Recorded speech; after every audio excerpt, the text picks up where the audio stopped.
কসবা কাঠির পুল থেকে বিজিবির অভিযানে ৮ কোটি টাকার ভারতীয় পণ্য জব্দ। এস এম নাসির উদ্দিন ও জুয়েল রানার তথ্যচিত্রে বিস্তারিত। শুনছিলেন সংবাদ শিরোনাম, এখন বিস্তারিত। কসবা টিভি।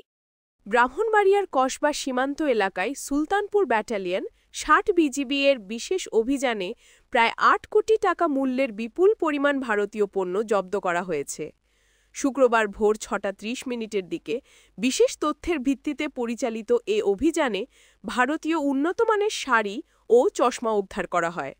অভিযানটি পরিচালনা করেন সুলতানপুর ব্যাটালিয়নের বিশেষ আভিযানিক দল। ৬০ বিজিবির অধ্যানায়ক lieutenant colonel Mohammad Ziaur Rahman PBGM BGB MS ASC জানান, সীমান্তে যে কোনো ধরনের অবৈধ কর্মকাণ্ড প্রতিরোধে বিজিবির আভিযানিক কার্যক্রম ও গোয়েন্দা তৎপরতা জোরদার করা হয়েছে। তিনি বলেন, সীমান্তে যে কোনো ধরনের অবৈধ কর্মকাণ্ড প্রতিরোধে আমাদের অভিযান অব্যাহত থাকবে।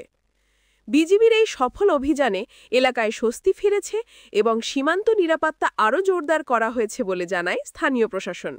Farzana Rashid Jhali, Kasba TV news. হৃদয়ের কসবা টিভি। কসবা টিভির সাথে থাকুন, কেটিভিকে লাইক, শেয়ার, কমেন্ট করুন। শুনছিলেন বিস্তারিত। কসবা টিভি।